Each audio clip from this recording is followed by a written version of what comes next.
corners. Just let them do what they want on the outside. Let them fight each other. Easier that way. Yeah, Owen Hart coming in at lucky number 13. And of course, him and the Bulldog at this point would have... I think even they were the tag team champions at this point, Matt. Oh, yeah. Going into this. Be interesting to see if they help one another during this. Oh, he helped him a little bit there. So, well, if they stay that way, it will be interesting then. Trying to get Austin out there as the Bulldog. Whoa! You know, was that Owen? What happened there? That didn't go so well. Yeah, he's trying to say mean to, but can you believe him? Yeah. Well, there was always that was a common thing between them two. They were always arguing, weren't they? As a tag team, it used to be quite funny back then. So I'm guessing that's adding to that. Surprising the Bulldog just didn't have longer. There you go. They seem keen on these Mexican guys. It's like the Mexican guys have got to do the workload. They're going to be out there for the longest by the looks of it. Vince wants his money's worth here, doesn't he? Yeah. I mean, they're definitely getting their most out of Goldust and Triple H by the looks of it as well. Yeah. So Goldust now in. Quite early. Yeah. Austin attacking him straight away.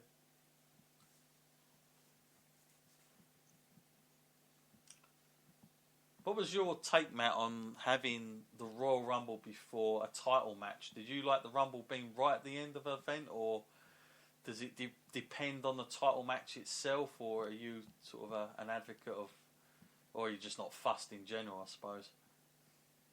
I think for this kind of, I suppose it depends on the actual event. On this one, I would have said the Rumble would have been better off as the last match because, the title match between, Shawn Michaels coming on it. I know it's his hometown and they're hoping for that big, big reaction, but I don't think he was, as big a draw this time as they were expecting him to be. So maybe, suggesting who wins this, they could have been looking to them thinking, this might be your time now. Yeah, absolutely. Yeah, kind of agree with that. As we go on now, what we got? Let's see where. So we've had Goldust coming in. We're now up to number 15. We're going up almost the halfway point here, Matt. Mm-hmm. Who's this? Oh, it's one of them again. Another one. So 3 are in there. So WWF used 3 of them so far, and they're all in there. They got a good chance here. I mean, percentage-wise, you'd say these guys could win. I notice they're going for each other at the minute.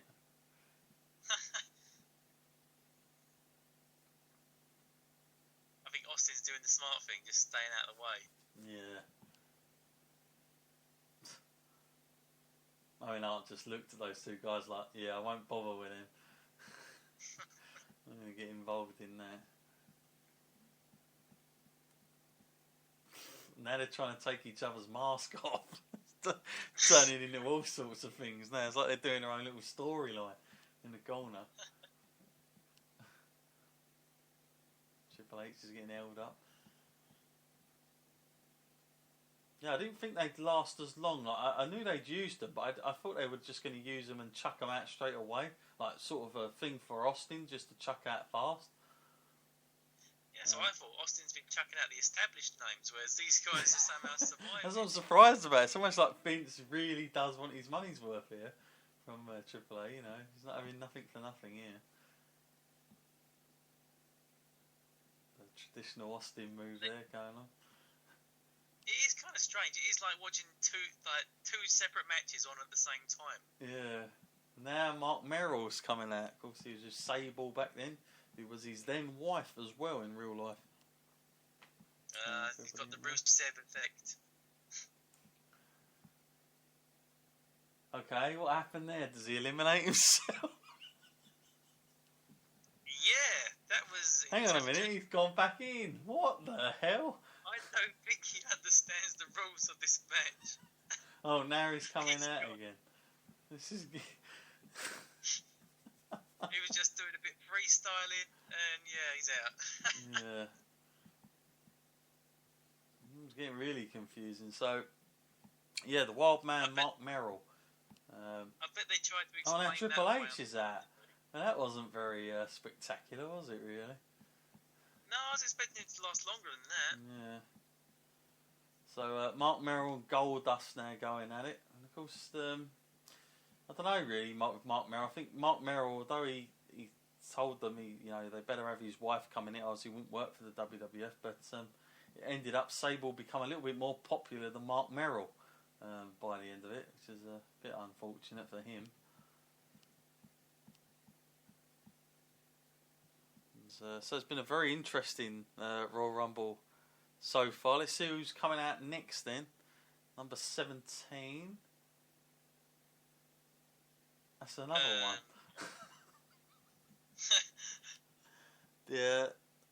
Trying to find out who these guys' names are. It's really hard. I know this guy because he's got a face and I can see something on Google and I'm just trying to look at it. His name's, get this, Matt, Latin Lover. Okay. Yeah. The Latin Lover. It's just come up on my commentary as well. So yeah, there you go. Latin Lover himself. Playboy Bunny on the yeah. He's my wild card pick. The Latin Lover. I wonder whatever happened to him. So he's in.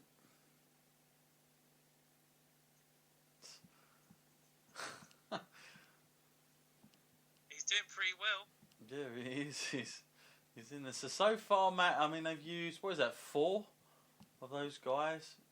They would have had. I'm losing track now. Every time we look at the entrance, there seems to be another one coming in.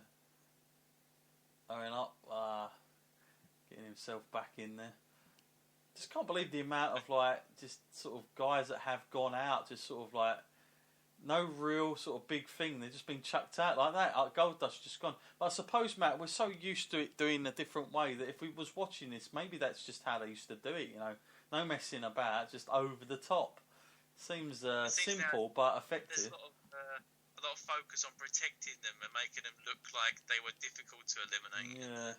Well, here comes Farouk coming out, which, of course, no real advantage for him at this point because there's no other members of the nation in there, and of course, nothing going on there, and even what's his name, Ahmed Johnson. So that's that sort of dead and buried, isn't it?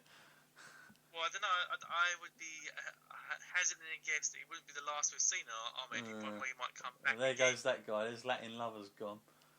Oh no! Lost him with a huge clothesline there. And now these two guys are getting it on nice and good here between Farouk and Steve Austin. Hang on. Oh, there we go. God dear. What is that? A 2x10. Jesus.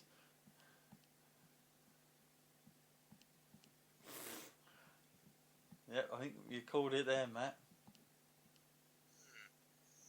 I take it that's the end of Farouk then, is it? Farouk gets out of there.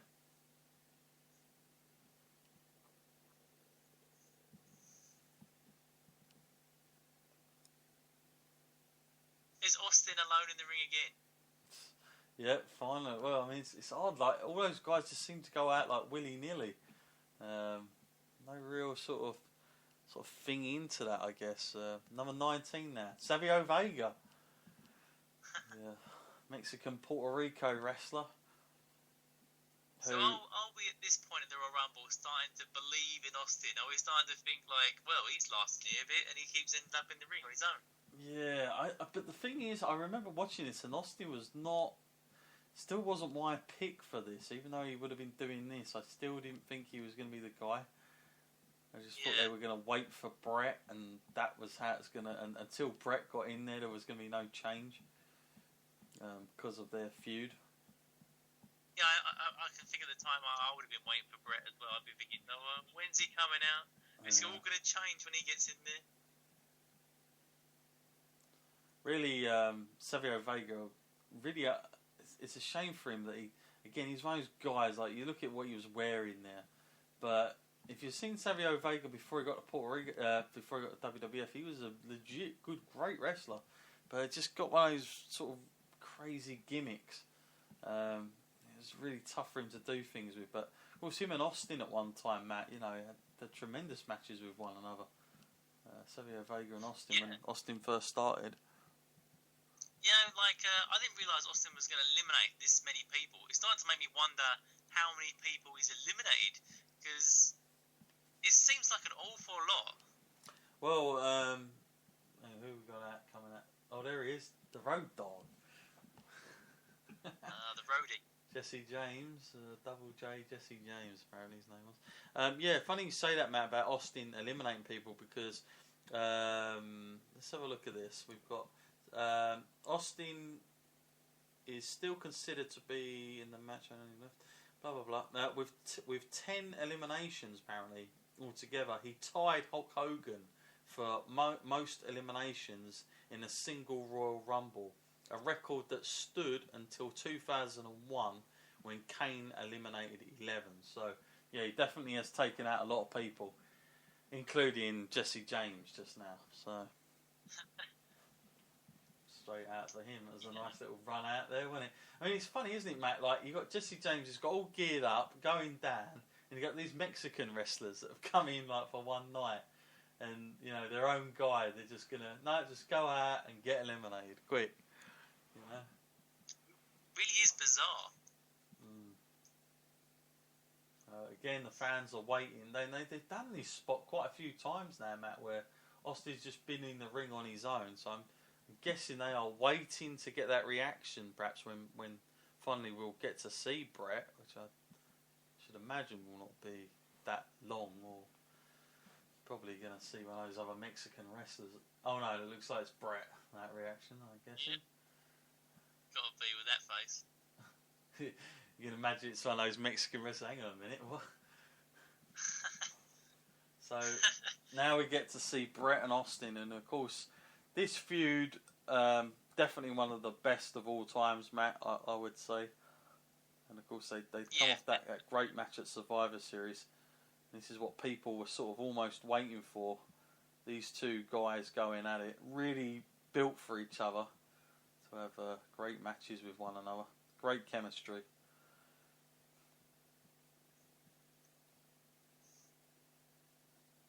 Almost like they were tailor-made for one another, these two. Not exactly a fair one-on-one match now, because I mean, like, Austin has been in half the Rumble already. Yeah.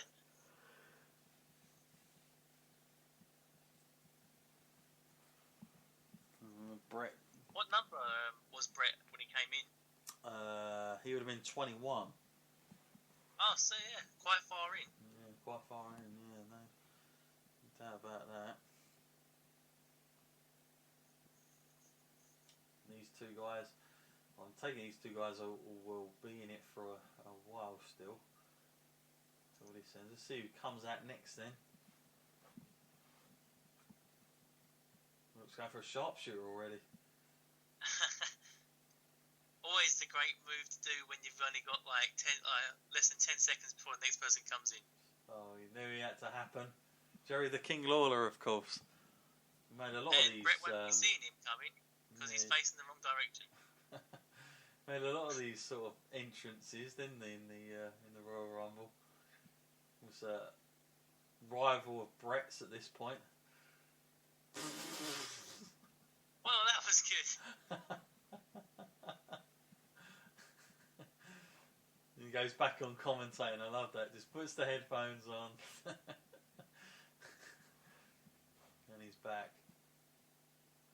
Still love Lawler. So Lawler didn't just add as much chance as Jesse James then. He's putting his jacket back on. There was a lot of the making up of the numbers here, because that was barely an entrant there. Yeah.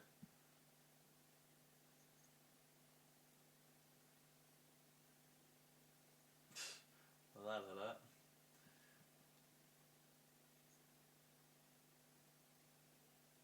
Now, Matt, at this point, would you have been rooting Brett on in this match? Yeah, I would have been pretty confident that Brett would win this as well. I mean, I'd be thinking, Austin is pretty battered now, and we're running out of decent people left to enter the Royal Rumble, so I'd be feeling pretty good about Brett's chances. Yeah.